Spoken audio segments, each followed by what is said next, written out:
রাত তখন 12:30 বাজে।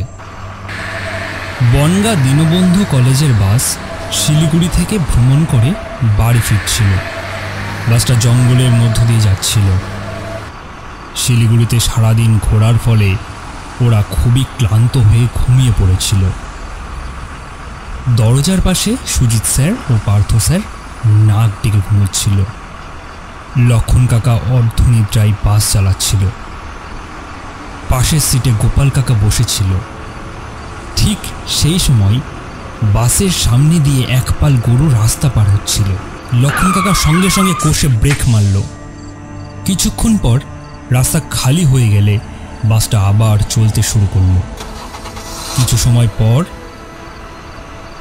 পার্থ স্যারের পেছনের সিটে বসা সুকান্তর ঘুম ভেঙে গেল। সুকান্তর বয়স 21 বছর। পড়াশোনায় খুব মেধা ছিল, কিন্তু সবসময় একা একা থাকত। না কারোর সঙ্গে বন্ধুত্ব ছিল, না কারোর সঙ্গে তেমন একটা কথা বলতো। স্যার স্যার টয়লেটে যাব, খুব জোর পেয়েছে, গাড়িটা একটু থামাবেন? একটু অপেক্ষা করো, জঙ্গলের রাস্তাটা শেষ হয়ে গেলে আমাকে ডেকে দিও, আমি বাসটা থামিয়ে দেব। স্যার আবার চোখ বন্ধ করে ঘুমিয়ে পড়লেন।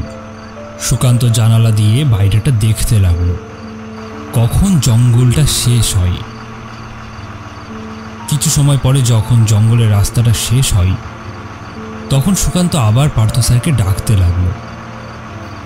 স্যার স্যার বাসটা থামান, জঙ্গল তো শেষ হয়ে গেছে, খুব জোর পেয়েছে, আর বুঝতে পারছি না। এই লক্ষণ, বাসটা থামাও তো। এই যারা যারা টয়লেটে যেতে চাও তারা এক্ষুনি নেমে যাও, এরপর বাস সোজা কলকাতা গিয়ে থামবে, এর আগে নয়। স্যারের কথা শুনে পিছনের সিটে বসা রাহুলের ঘুম ভেঙে গেল। পার্থ স্যার সবার প্রথমে একটি টর্চ নিয়ে বাস থেকে বেরিয়ে আসলেন। ওনার পেছন পেছন সুকান্ত ও রাহুল নামল, আর ওরা দুজন আলাদা আলাদা ঝোপের পেছনে টয়লেট করতে লাগলো। রাহুল সবার প্রথমে টয়লেট করে বেরিয়ে আসলো, কিন্তু সুকান্ত তখনও বেরিয়ে আসেনি। হঠাৎ সুকান্ত ঝোপের পেছন থেকে জোরে চিৎকার করে উঠল। ওর আওয়াজ শুনে পার্থ স্যার আর রাহুল ঝোপের দিকে এগিয়ে গেল, কিন্তু তখনই সুকান্ত ঝোপ থেকে বাইরে বেরিয়ে আসলো। কি হয়েছে, এরকম চিৎকার করলে কেন? কিছু না স্যার, ওই পায়ে কাটা ফুটে গেছিল। ওদের চেঁচামেচি শুনে ড্রাইভার এবং পিয়ন বাইরে বেরিয়ে আসলো। ওরা সবাই বাসে উঠতেই যাচ্ছিল, ঠিক তখনই একটা বাইক বাসের সামনে এসে দাঁড়ালো। 2000 सीसी। अरे भाई साहब, यहाँ के नहीं लगते हो क्या आप? क्या आपको पता नहीं कि इस रास्ते पर लोगों को हमेशा चकुआ लगता है? हाँ पता है, हम बस निकल ही रहे। ওরা সবাই বাসে উঠে পড়ল। স্যার, উনি কি সব বলে গেলেন আপনাকে? বাংলাতে চাকুয়া মানে ভূত। কথায় আছে, যারা রাতে ট্র্যাভেল করতে গিয়ে মারা যায় তাদের আত্মায় মায়াজালের ভূত হয়ে যায়। মায়াজালের ভূত রাতের বেলা যারা ট্র্যাভেল করে, ভূত তাদেরকে নিজের গন্তব্যস্থলে পৌঁছতেই দেয় না। একই রাস্তায় বারবার ঘুরতে থাকে। যতই পালাও বা গাড়ি যতই জোরে চালাও, তুমি সেই একই জায়গায় পৌঁছে যাবে যেখানে ওই মায়াজালের ভূত তোমাকে ধরেছিল, অথবা সেখানেই পৌঁছে যাবে যেখানে ওই মায়াজালের ভূত তোমাকে নিয়ে যেতে চায়। আর যাত্রীরা বারবার ওই একই জায়গায় ঘুরতে থাকে। যাত্রীরা ততক্ষণ ধরে ঘুরতে থাকে যতক্ষণ না সূর্য ওঠে। যখনই সূর্য ওঠে তখনই ওদের শক্তি কম হয়ে যায়। আমার কিছু বন্ধু ছিল যাদের মায়াজালের ভূতে ধরেছিল। শুনেছি মায়াজালের ভূত তাদেরকেই ধরে যারা খুব ক্লান্ত থাকে, কারণ তাদেরকে কাবু করা খুব সহজ হয়ে ওঠে। তাহলে তো দেখছি চাকুয়া খুব খতরনাক ভূত। আরে কোনো ভূত টুত না, ওসব কুসংস্কার। ড্রাইভার যখন ক্লান্ত হয়ে পড়ে তখন রাস্তা ঠিক চিনতে পারে না, আর তখনই তার হ্যালোসিয়েশন হয় আর রাস্তা ঠিক হারিয়ে ফেলে। একেই অশিক্ষিত লোকেরা ভূত বা চাকুয়া নাম দিয়েছে। স্যার, সত্যি সত্যি ভূত আছে, আমি শুনেছি। আর কিছু কিছু ভূত তো মানুষকে মেরেও ফেলে। আমার দাদুকে মায়াজালের ভূত এতই জ্বালাতন করেছিল যে দাদু মরতে মরতে বেঁচেছিল। রাতে যত অ্যাক্সিডেন্ট হয় তাদের মধ্যে থেকে কিছু কিছু মায়াজালের ভূত নিজেই করায়। রাতের শিকারী, যাত্রীদের ক্লান্তি এবং ভয় ওর সব থেকে বড় শক্তি। শিকারীর মতোই ভয় দেখায়, ও দৌড় করায় এবং শেষ পর্যন্ত মেরে ফেলে। আমরা শুধু এটাই জানতে পারি যে ওদের কার অ্যাক্সিডেন্টে মৃত্যু হয়ে গেছে, কিন্তু মৃত্যুর কারণ মায়াজালের ভূতের জন্যই হয়। স্যার, সুকান্তর কোনো কথা শুনবেন না। ওর কাকা রাইটার, হয়তো ওনার কাছ থেকে ঘটনাটা শুনে আমাদেরকে বলেছে। আর রাইটারদের কাজই তো ভুয়ো গল্প বানানো। এভাবেই তো ওদের সংসার চলে। রাহুল, বেশি কথা বলো না, চুপচাপ শুয়ে পড়ো। এরপর সবাই ঘুমিয়ে পড়ল, কিন্তু সুকান্ত এখনও জেগে রয়েছে আর জানলা দিয়ে বাইরের দিকে তাকিয়ে আছে। বাস কোনো একটা জঙ্গলের মধ্য দিয়ে এগোচ্ছিল। রাস্তার পাশে একটা বন্ধ চায়ের দোকানে তার চোখ পড়ল। কিন্তু এই চায়ের দোকানটা তো আমি অনেকক্ষণ আগেই আগের জঙ্গলে দেখেছি। এখানে এটা এলো কি করে? তখন সুকান্তর ভয় পেয়ে গেল আর মনে মনে একটা খটকা লাগলো। তারা কি সেই একই জঙ্গল দিয়ে বারবার ঘোরাফেরা করছে? দৌড়াতে দৌড়াতে সে ড্রাইভারের কাছে গেল। কাকা, বাস কোন জঙ্গল দিয়ে যাচ্ছে আমাকে একটু বলুন তো। হবে কোনো একটা জঙ্গলে। রাস্তার কি জঙ্গলের অভাব আছে নাকি? না না কাকা, আমরা ঘুরে ফিরে সেই জায়গায় চলে এসেছি যেখানে এক পাল গরু রাস্তা পার হচ্ছিল। কি ভুলভাল বকছো? সেই জঙ্গল তো অনেক আগেই ছাড়িয়ে চলে এসেছি। ওদের তর্ক শুনে পার্থ স্যারের ঘুম ভেঙে গেল। কি হয়েছে সুকান্ত? স্যার, মায়াজালের ভূত আমাদের ধরে ফেলেছে। কেননা বাস সেই জায়গায় আবার চলে এসেছে যেখানে আমরা এর আগেও এসেছি। পার্থ স্যার কিছুতেই একথা বিশ্বাস করতে চাইছিল না।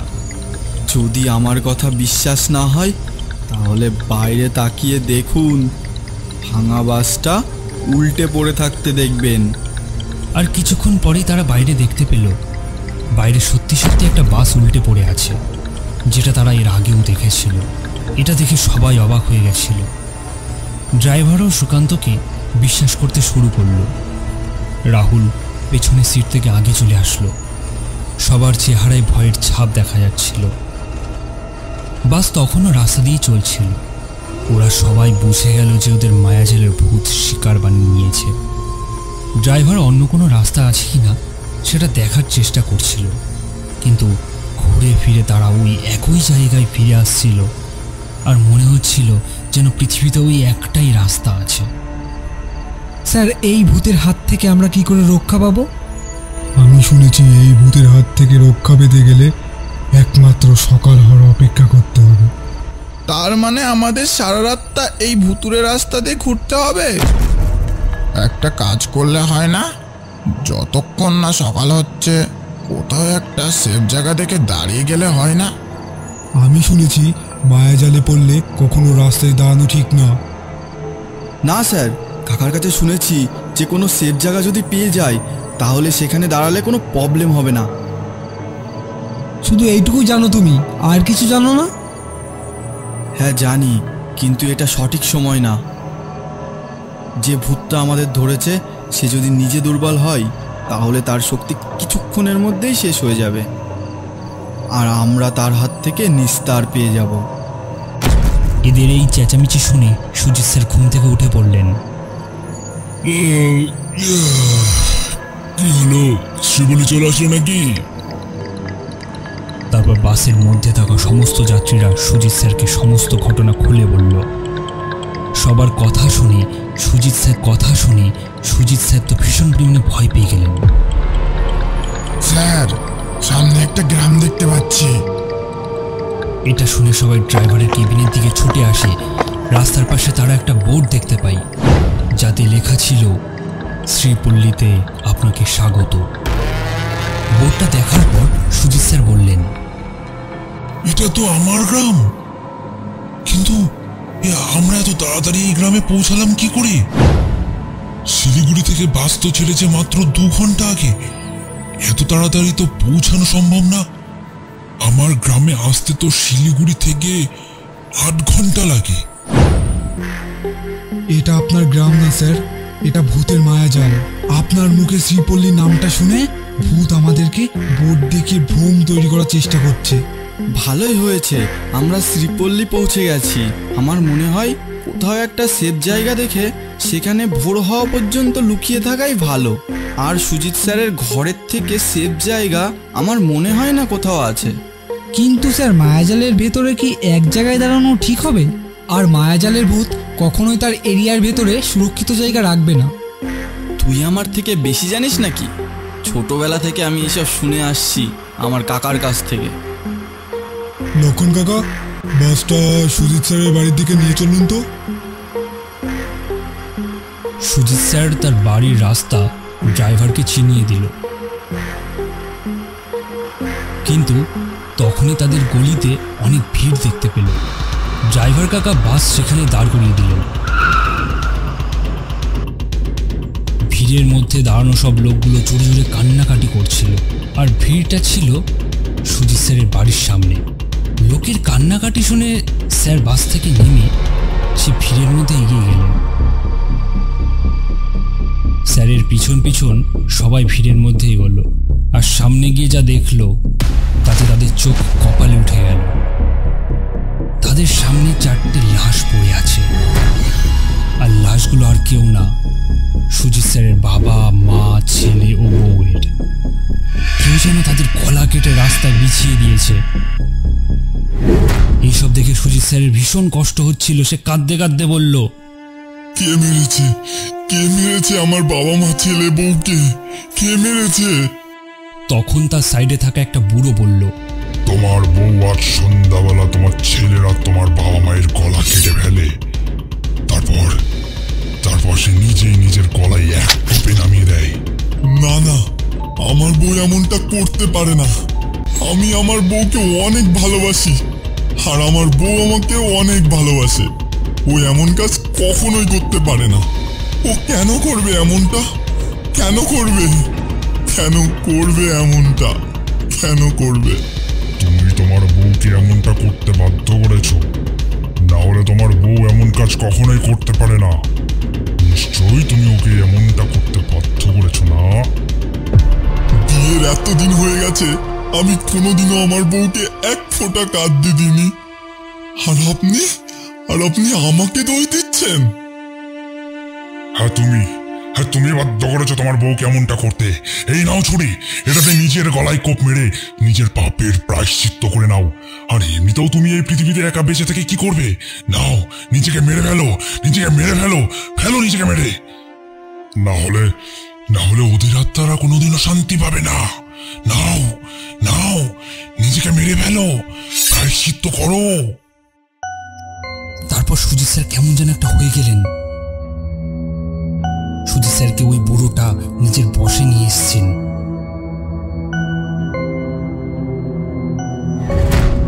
তারপর সুজিত স্যার ওই চাকুটা নিয়ে নিজের গলায় রাখলেন।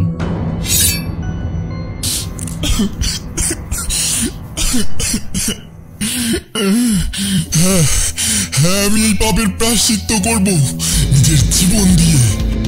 তখন পাশে দাঁড়িয়ে থাকা ড্রাইভারটা ওনাকে বললেন, স্যার আপনি এটা কি করছেন? এইগুলো কিছুই সত্যি না, সবকিছু মায়া।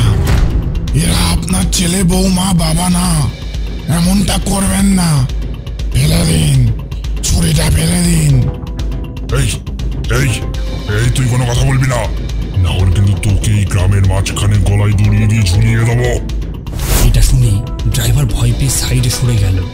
আর তখনই স্যার স্যার মাটিতে বসে ছুরিটা নিজের গলায় বসালো। স্যার, এমনটা করবেন না। এই সব কিছুই মায়া, মায়াই পড়ে এমনটা করবেন না স্যার। স্যার তাও নিজের হুঁশে ফিরছিল না, তাই জন্য পিয়ন স্যারের মুখে কষিয়ে এক চড় মারল। আর তখনই স্যারের হুঁশ ফিরল। সুজিত স্যার তখনই চাকুটা হাত থেকে ফেলে দিল। সেটা দেখে বুড়ো লোকটা খুবই রেগে গেলেন। সবাই এই লোকগুলোকে ভিড়ের বাইরে নিয়ে যাও, এদেরকে আমরা পরে দেখে নেব, আগে সুজিতের ব্যবস্থা করি। এটা শুনে সবাই ওদেরকে বাইরে ধাক্কা দিয়ে বার করে দিল। বাঁচাও, কেউ আমাকে বাঁচাও, বাঁচাও স্যার, লক্ষণ কাকা, আমাকে বাঁচাও, আমাকে বাঁচাও কাকা, আমাকে বাঁচাও। আর তখনই বুড়ো লোকটা সুজিত স্যারের এক কোপে গলাটা নামিয়ে দিল। আর তারপর মাথাটা ধরে মাটিতে ছুঁড়ে ফেলে দিল। আর মাথাটা সুকান্ত আর রাহুলের ভাইয়ের সামনে এসে পড়লে ওটা দেখে ওরা দুজনে চিৎকার করে উঠল। স্যার,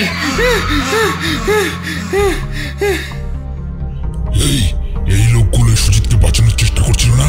এই এদেরকে ধর, ধরে এদেরকেও গলা কেটে দেয়, এদের একটারও গলা লাগবে না, কট। আর ঠিক তখনই বাসের হর্নের আওয়াজ শুনতে পায় ওরা।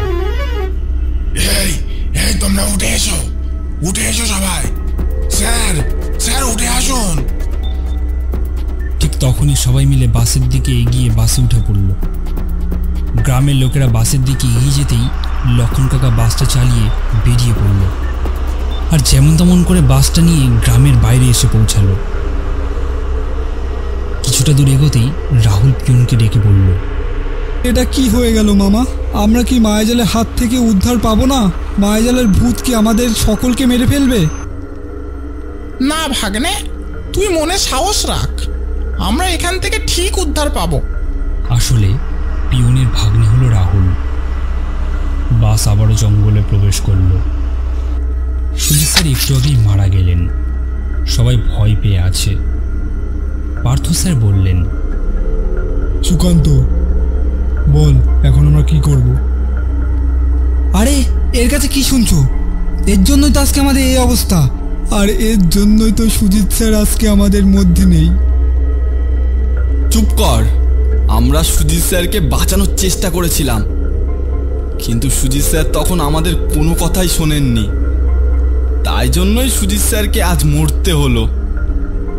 এতে আমাদের কোনো দোষ নেই। আমাদের এখন সকাল হওয়া পর্যন্ত অপেক্ষা করতে হবে, আর কোথাও না দাঁড়িয়ে বাসটাকে এগিয়ে নিয়ে যেতে হবে। কিন্তু বাসটাকে সারা রাত চালানোর মতো গাড়িতে তেল নেই। আর যদি সকাল হওয়ার আগেই বাসের তেল শেষ হয়ে যায়, তাহলে এই ভূতের হাতেই মরতে হবে আমাদের। হ্যাঁ, এটাও তো ঠিক। আমি যতটা ভেবেছিলাম তার থেকে অনেক বেশি শক্তিশালী এই মায়াজালের ভূত।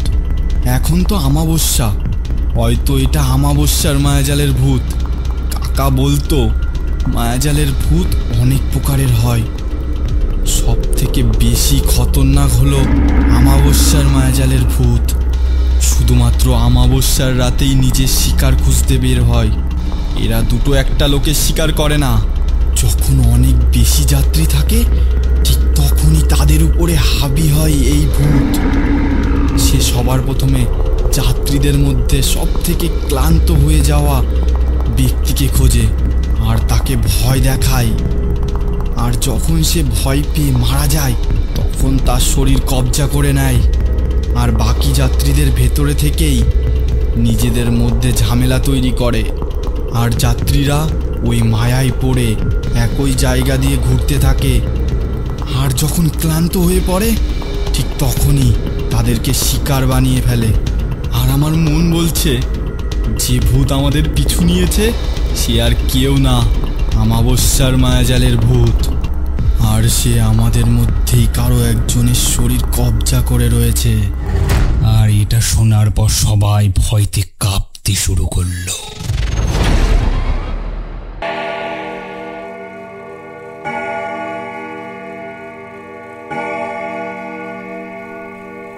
সব তো ঠিক আছে, কিন্তু আমরা এই মায়াজালের হাত থেকে বের হবো কি করে? এখন কেবল একটাই উপায় আছে, কিন্তু এতে রক্তপাত হওয়ার সম্ভাবনা আছে। কি সেই উপায়?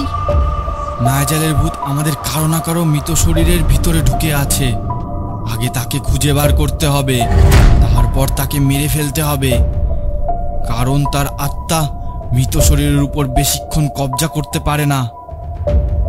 যখনই ওকে মারবো তখনই ও মৃত শরীরকে ছেড়ে দেবে, আর তারপর সে আর কোনো মৃত শরীরের ভিতরে ঢুকতে পারবে না, কারণ মায়াজালের ভূত এক রাতে শুধুমাত্র একটা শরীরই কবজা করতে পারে।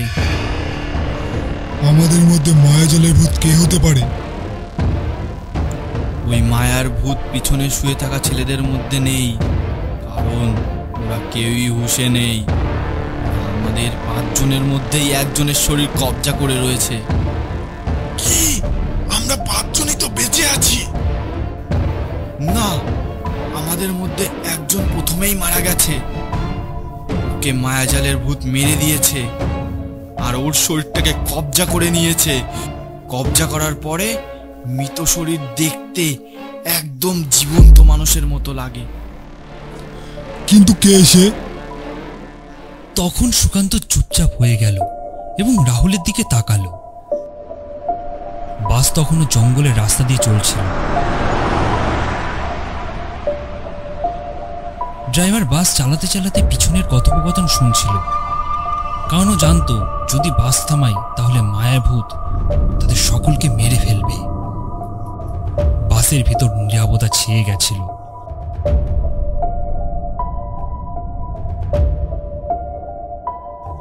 সবাই সুকান্তর মুখ থেকে শুনতে চাইছিল যে তাদের ভেতরে কে মায়াভূত, আর ঠিক তখনই সুকান্ত বলল, এই রাহুলই মায়াজালের ভূত।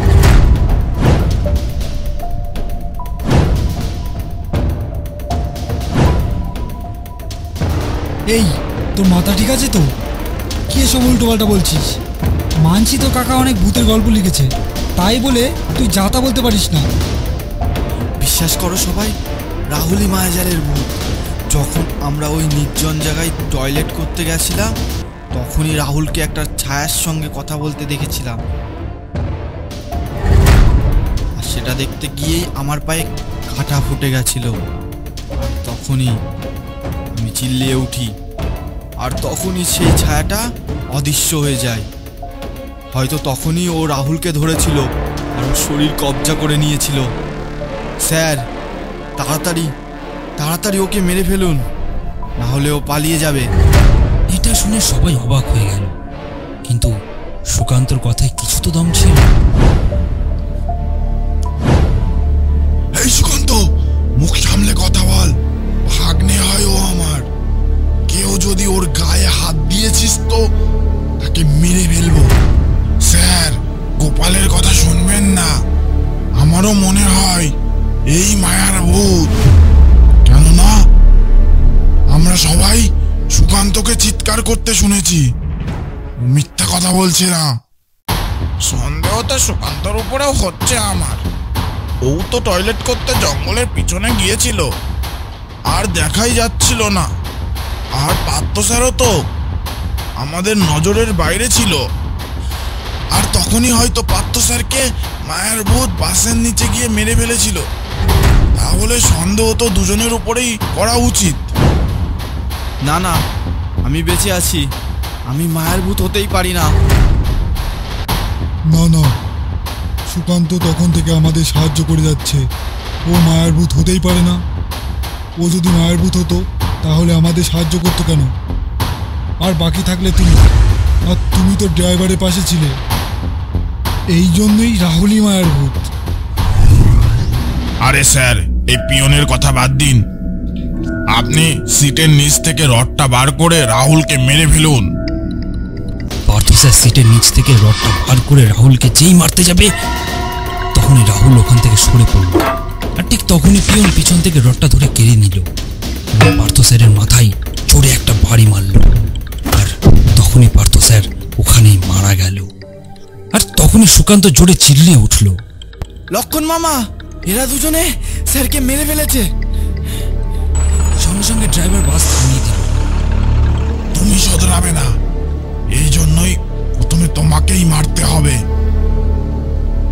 তারপর ড্রাইভার রডটা উঁচু করে পিয়নের মাথায় মারতে গেল, আর ঠিক তার আগেই পিয়ন একটা কাচের টুকরো দিয়ে ড্রাইভারের পেটে ঢুকিয়ে দিল।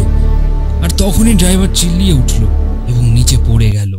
ঠিক সেই সময় পিয়ন বাইরে থেকে কিছু একটা জোরে আওয়াজ শুনতে পেল এবং বাস থেকে নেমে বাইরে বেরিয়ে গেল। এই সব কিছুই মায়া। আমরা জঙ্গলে দাঁড়িয়েছিলাম, এই জন্যই আমাদের সঙ্গে এই সব হচ্ছে। সুজিত স্যার আর লক্ষণ কাকা দুজনেই মারা গেল। তাও আমরা এই মায়ার ভূতের হাত থেকে উদ্ধার পেলাম না। এর মানে মায়ার ভূত আমাদের মধ্যেই আছে। আর আমার এখন মনে হচ্ছে মায়ার ভূত আর কেউ না, তোমার মামাই। না না, এটা হতেই পারে না। এটাই সত্যি রাহুল। তুমি দেখলে না কিভাবে পার্থ স্যার আর লক্ষণ মামাকে মেরে ফেললো? উনি তো চাইলেই ওনাদের অজ্ঞান করে দিতে পারত, তা না করে কিভাবে মেরে ফেলে দিল। নিজের মামার ভালোবাসার থেকে বেরিয়ে এসো, ও তোমার মামা না। এটা শোনার পর রাহুল ভাবতে লাগলো, ওই দেখো তোমার মামা উঠে আসছে। তোমার মামা আমাদেরকে মেরে ফেলার আগেই তোমার মামাকে বাসের পিছনে নিয়ে গিয়ে মেরে ফেলো। আমি এখান থেকে বাসটা এগিয়ে নিয়ে যাওয়ার চেষ্টা করছি। তুমি কি বাস চালাতে পারো? আরে আমার মামার ট্রাভেল এজেন্সি, এই জন্যই আমি অনেক আগেই বাস চালানো শিখেছি মামার কাছ থেকে। এটা বলার পর ও বাসের সিটে বাস চালানো শুরু করল। পিয়ন পিছনে রাহুলের কাছে এগিয়ে গেল। সুকান্ত খুব জোরে ভয়তে ভয়তে বাস চালাতে লাগলো। আর ঠিক তখনই পিয়নের জোরে চিল্লানোর আওয়াজ শুনতে রাহুলের হাতে কাচের টুকরো ছিল। পিয়ন মামা নিচে রক্তাক্ত অবস্থায় পড়েছিল। রাহুল সুকান্তর কাছে আসলো, আর সেই সঙ্গে সুকান্ত বাসটা থামিয়ে দিল। আমি মায়াভূতকে মেরে ফেলেছি। আর এটা শুনে সুকান্ত জোরে জোরে হাসতে লাগলো।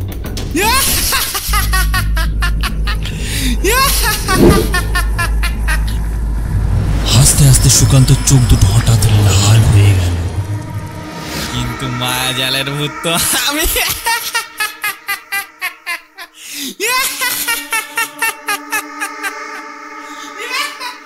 আর এটা শোনার পর রাহুল তো একেবারে হতভম্ব হয়ে গেল। এই এত অবাক হচ্ছ কেন? আমি তো মায়ার ভূত। বাসের সামনে দিয়ে যখন গরুগুলো রাস্তা পার হচ্ছিল, তখনই আমি বাসের মধ্যে ঢুকে গিয়েছিলাম। বাসের মধ্যে সবচেয়ে দুর্বল ও ক্লান্ত মানুষ খুঁজছিলাম। আর তখনই দেখলাম সুকান্ত ক্লান্ত হয়ে ঘুমোচ্ছিল। আমি ওকে জাগালাম এবং আমার আসল রূপ দেখালাম। আর ও আমার আসল রূপ দেখে নিজের বুকে হাত রেখেই মারা গেল। আমি তখনই সুকান্তর শরীর কবজা করে নিই।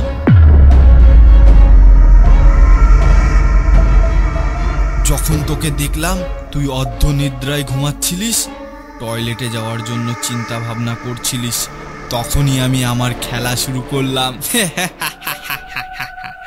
আমি তখনই বাসের সবাইকে মায়াভূতের কথা শুনিয়ে ভয় পাইয়ে দিই, কেননা ভয় আমার সব থেকে বড় হাতিয়ার। আমি জেনে বুঝে তোমাদের সকলকে ভ্যাবাচাকা খাইয়ে দিয়েছি। আর আমি সুশীল স্যারের গ্রামে নিয়ে যাওয়ার জন্য বাধ্য করেছি। মায়ার বলে সুশীল স্যারকে মেরে ফেলেছি।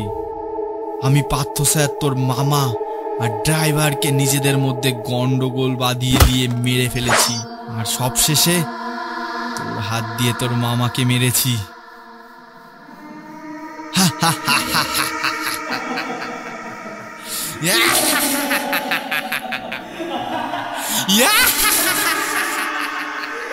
এটাই আমার খেলা, মানে আমার শিকার ছিল। যে তুই নিজের মামাকেই মেরে ফেললি, যে তোকে বাঁচানোর জন্য নিজের জীবনের ঝুঁকি নিয়ে দুটো মানুষকে মেরে ফেললো, আর তোর বেঁচে থেকে কি লাভ? এটা শুনে সুকান্তর চোখে জল চলে আসলো। ও নিজের ভুল বুঝতে পারলো। রাহুল, এসো আর বসো এই ড্রাইভিং সিটে, আর মেরে দাও কোনো একটা গাছে। এটা শুনে রাহুল নিজের চোখের জল মুছছিল আর জোরে জোরে চিৎকার করে উঠল, মামা! মায়াভূত তখনই ঘুরে দাঁড়ালো আর তখনই পিয়ন লোহার রড দিয়ে মায়াভূতের মাথায় এক জোরে আঘাত করলো আর মায়াভূতটা তখনই মাটিতে লুটিয়ে পড়ল। তোমার কি মনে হলো তুমি কি একাই খেলতে পারবে?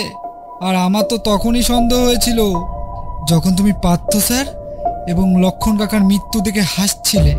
তুমি নিজের খুশি লোকাতে পারোনি। তখন আমার মাথায় তোমার ব্যাপারে একটা কথা আসলো।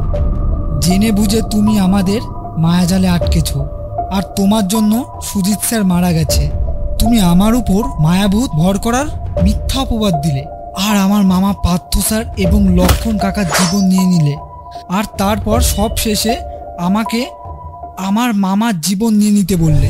আর তারপর যখন বললে যে তোমার মামা ট্রাভেল এজেন্সিতে আছে, তখন আমার সন্দেহ আরও গভীর হলো। কেননা তোমার মামা তো আমাদের কলেজের বাইরে ফুচকা বিক্রি করে। রাহুল ওর মামার হাত থেকে লোহার রড নিল এবং মায়াভূতকে বলল, এখন তুমি নিশ্চিন্তে তোমার শিকার করার জন্য পরের অমাবস্যার অপেক্ষা করো। তারপর ওই লোহার রডটা দিয়ে মায়াভূতের মাথায় একটা জোরে আঘাত করলো আর সেই সঙ্গে মায়ার ভূত ওই শরীর থেকে পাশের বাইরে বেরিয়ে এসে জোরে চিৎকার করতে লাগলো এবং ভস্ম হয়ে গেল। তারপরও নিজেই মুক্তি পেয়ে গেল, কারণ এটাই সৃষ্টির নিয়ম যে অমাবস্যার ভূত যদি নিজেই শিকার হয়ে যায় তাহলে সে নিজেই নিজের জীবন থেকে মুক্তি পেয়ে যাবে। এরকম আরও ভিডিও দেখতে আমাদের চ্যানেলটিকে সাবস্ক্রাইব করে নোটিফিকেশন বেলটি প্রেস করে দিন, যাতে নতুন ভিডিও এলে আপনি আগে দেখতে পান। ধন্যবাদ।